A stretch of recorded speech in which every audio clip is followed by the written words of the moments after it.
கல்யாணா சூர்யா பக்கத்தூர் பசங்க அடிச்சுக்கிறாங்க போல. எப்படா?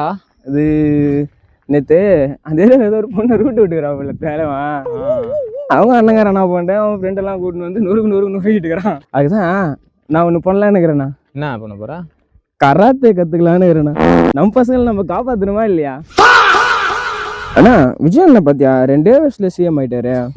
அதுக்கு ஆட்டோக்காரெல்லாம் நிக்க வச்சு எம்எல்ஏ வைக்கிறாரு போல. அதுக்கு என்னடா இப்போ? இல்லைண்ணா, நானே ஒரு கட்சியில சேர்ந்து எம்எல்ஏ ஆகலான்னு இருக்கிறேண்ணா. அந்த பொண்ணை பத்தியா செம்மையா இல்ல? அது பொண்ணே இல்லைண்ணா, திருநங்கண்ணா. நானும் பாம்பேக்கு தான் போகலான்னு இருக்கிறேன். ஏன்? நீ நினைக்கிற மாதிரிலாம் இல்லை, நிறைய டிராவல்ஸ் வீடியோலாம் பார்க்குறேன், நம்மளும் டிராவல் பண்ணலாம்ல. வெற்றிமாறன் உண்மையிலே சூப்பர் இல்லை? இப்போ ஏன் சம்மந்தமே இல்லாத வெற்றிமாறன்ட்ட போகிறேன்? வடச்சென்னை படம் பார்த்தியா? அதுல சந்திரா அவன் புருஷனை போட்டவனே போட்டு அவனை போடுதுண்ணா. என்ன மாதிரி கதை இல்ல? கலிஜி கொஞ்ச நேரம் கம்முன்னு இரு, நானு டைரக்டர் ஆகலான்னு இருக்கிறேன். ஏய் நானே எவ்வளோ விஷயத்த கொஞ்ச நேரமா பொறுத்துன்னு இருக்கிறேன், சும்மா ஒழுங்கா ஓடி போடுறா. என்னண்ணா பொறாமையா இருக்குதா? ஆடாங்